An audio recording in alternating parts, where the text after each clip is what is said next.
Yo, how's it going everyone? Welcome back to the channel. Hope you're all doing well as always, and welcome to ranking the best attackers / forwards in the world. As always, if you do go on to enjoy, you know what to do. Drop us a like, give us a subscribe, and do not forget to share around the video with your friends, with your family, Facebook groups, all of that, etc. It would be much appreciated, and hell, I'll even shout out a few of you if you send me proof of you sharing the video. Without further ado, let's get into it, and as always, I really hope you enjoy. Nice one. Right, here we go. The team maker screen is behind me now. As you lot can see, the sections, how we're going to be ranking the players. We got GOAT, aka greatest of all time. I'm sure you lot know that one. Class, very good, meh, and dead. All pretty self-explanatory as always. So without further ado, let's get into it. The first player that we're going to be ranking, CR7, the man himself, has to be GOAT. No other place for him. He's done it in the Prem, he's done it in Spain, he's done it in Portugal. Anywhere he went now, he'd do it there. He's elite player, CR7 is. Arguably the best ever to do it. I personally think that. Obviously, the debate is him and Messi. They're definitely both unreal players, and we're both very lucky, you know, to have seen them in our lifetime play. But I do think Ronaldo edges it for me. He's done it all, man. Next up, Eden Hazard, who went from Chelsea to Real Madrid in the summer. However, due to injuries, etc., hasn't really been able to prove himself in Spain as much as he did in England. Fantastic player for Chelsea, Eden Hazard was. We're going to go ahead and put him in class. I know circumstances may not be the same in Spain for him, but what he did at Chelsea was, yeah, unreal. Very, very good player, Eden Hazard. Next up, Manchester City striker Sergio Aguero. I remember watching a Van Dijk interview on Sky Sports the other day, and he said that the hardest player that he's come against, so bear in mind we're talking about Virgil van Dijk here, arguably one of the best centre-backs to have ever done it in the Prem, and he said Aguero was one of the hardest to compete against. We definitely have to put Aguero in class.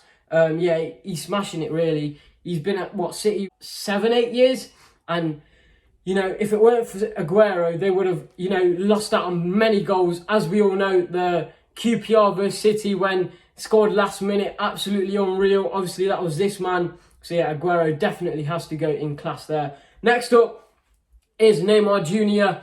Now, I know he's the only big club he's really done it at is PSG. I would love to see this guy come to the Prem.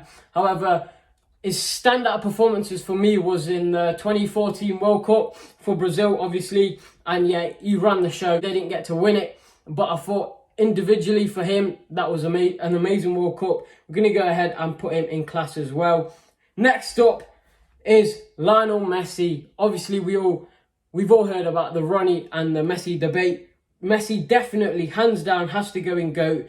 Like CR7, he doesn't really deserve to go anywhere else. I don't know whether you lot have watched it, but it's the top 10 match of the day thing with Gary Lineker, Ian Wright and Alan Shearer. And they were saying that Messi in the past 6 years has scored more than 40 goals every year for 6 years.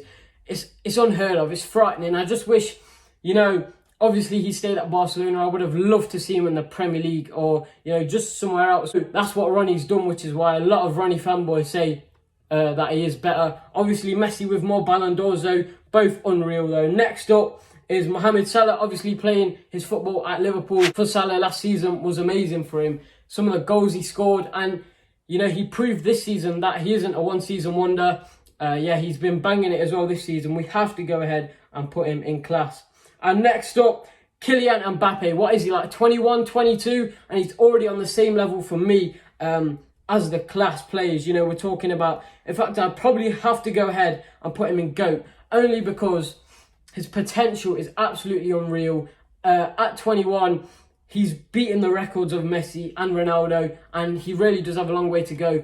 I would love to see him come to the Prem. I think he'd fit perfectly at somewhere like Liverpool, just so he could prove himself. You know, not only he's proven himself to the French, I'd love for him, I'd love for Kylian Mbappé to come to England and prove himself to us.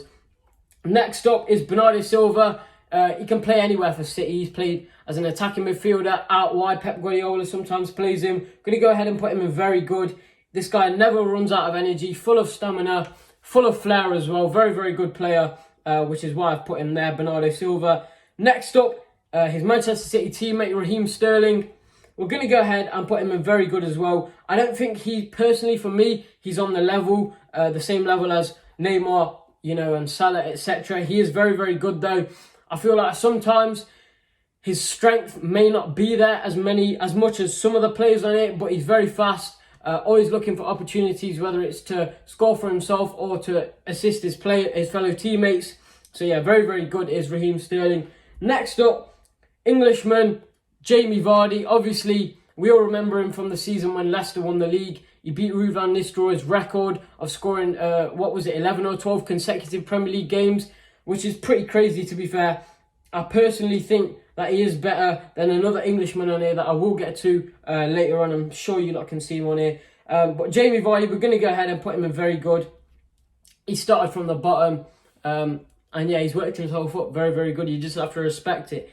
Next up, Lucas Moura for Tottenham. Not really had a chance this season, has he? But last season, obviously his standout game, I think this is what his picture is from, when Tottenham went to Ajax 3-0 down, and thanks to this man, brought it back. Absolute hero in the Spurs fans' eyes. We'll put him in meh, because yeah, he'll have some good games. At the same time, he's not been given the chance. So yeah, and obviously he isn't the main striker at his club. That obviously is the player that we will get onto later, Harry Kane. Right, next up, Marcus Rashford. We have to put him in very good.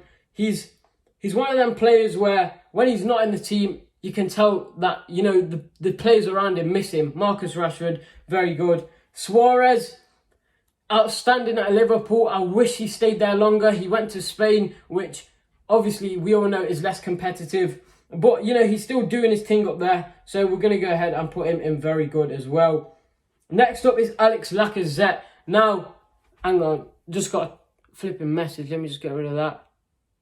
Sorry. Right. Alex Lacazette, obviously alongside his mate, Aubameyang. We all know about Alex Lacazette, lack of blood Lacazette. We're going to go ahead and put him in meh. Only because, you know, I feel like Arsenal this season, last season, the points in the table, they weren't really doing that well. And it's got to go down, some of the blame has to go down to the strikers. If they're not scoring, then their team ain't going to be winning, which Lacazette, yeah, he is a good player on his day. He's quite inconsistent, sometimes finds it hard to find his feet, especially, you know, at the proper away grounds like Burnley, etc., where they got solid big defenders. He finds it hard to get through. Next up, Leroy Sané. Not really had a chance this season, a bit like Lucas Moura. Not really had his chance this season to prove himself as much. I do, though, believe he is a very, very good player, Leroy Sané. We're going to go ahead and put him in very good. Next up, Gabriel Jesus, the number 2 striker at City, obviously behind Aguero. Quite young as well, got a lot of potential. I do believe if he keeps doing what he's doing, when Aguero leaves, he will be City's top man. Or if he did want to move, I do personally think that he'd walk into quite a lot of Premier League sides. Not even Premier League, I believe he'd walk into a lot of European sides as well. Gabriel Jesus has to go in very good, alongside his teammate Leroy Sané there. Next up is Heung-min Son. Heung-min Son, obviously, as we all know, plays for Spurs. I do personally believe that Heung-min Son, sometimes on his day, he's amazing. However, when he's not on his day, he's not the person that's going to carry the team. We're going to go ahead and put him in meh. Next up, Sadio Mané, fellow winger like Mo Salah. I think he has to go in class.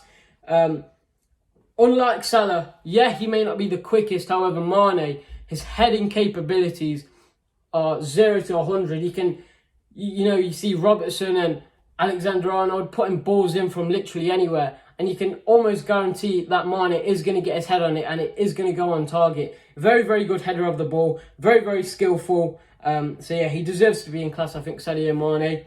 A key part to Liverpool's team this season. Next up, Antoine Griezmann. Obviously, last season at Atletico Madrid. Now he's at Barcelona. Ain't seen that much of him. But we have to go ahead and put him in very, very good. He's proven himself at Atletico now. He's gone for the change at Barca. Next up, Harry Kane. I do personally think that Jamie Vardy is better than Harry Kane. I know it is quite an unpopular opinion. We're going to go ahead and put Harry Kane in meh. Only because, right, the league is slowly becoming more about fast, pacey strikers. Harry Kane, he's not fast at all. Yeah, he's a good finisher, but Yeah, nah, he's not fast enough for me. Next up, Wayne Rooney, obviously playing his football now at Derby, at my club. But I'm not talking about the 2020 Wayne Rooney. I'm talking about, the 2005, 2006 Wayne Rooney. And, if you compare the likes of Vardy, Rashford, the English players, Harry Kane and that, Rooney had it all. We have to go ahead and put him in class. And before you get gassed, you're probably looking at this, we're not talking about the 2020 Wayne Rooney, the slow Wayne Rooney. Although he still does have the IQ of a footballing genius, but when he was pacey, amazing finisher, didn't play as deep. Obviously at Derby, he's playing like more of a holding midfielder rather than an attacker. But yeah, Wayne Rooney was a really, really top player. Next up, Anthony Martial. I'm going to go ahead and put him in meh, because I think like Heung-min Son, he's a decent player, but if it was just him as the main attacker on the pitch, he can't carry his team. Martial can't carry Man United. He needs more players in there, which is why he has to go in meh. And next up, Wilfred Zaha. Now, obviously, he's good, but he's in a team. He's at Crystal Palace. I do believe he should really be able to prove himself at a bit of a higher club. I'd like to see him at somewhere like Arsenal, maybe challenging for, European football. Wilfred Zaha, yeah, he's good, but, he's in a team at Crystal Palace. I mean, hey, we beat Crystal Palace. Going to go ahead and put him in dead. Next up, Bobby Firmino, the ideal centre-forward, in my opinion. Holding the ball up, passing it through, decent finisher. We have to go ahead and put him in, very good. And last but not least, Aubameyang. Very fast, a great header of the ball, superb finishing, very athletic as well, he's rapid. However, I just feel like he could do, he's done all he can at Arsenal, in my opinion. He needs better players around him. He's very, very good though. We're going to go ahead and put him there. And there you go. Thank you guys for watching. As always, if you did go on to enjoy, you know what to do. Drop a like, share, subscribe. It's been a pleasure as always. And until next time, I'll see you later. Take care.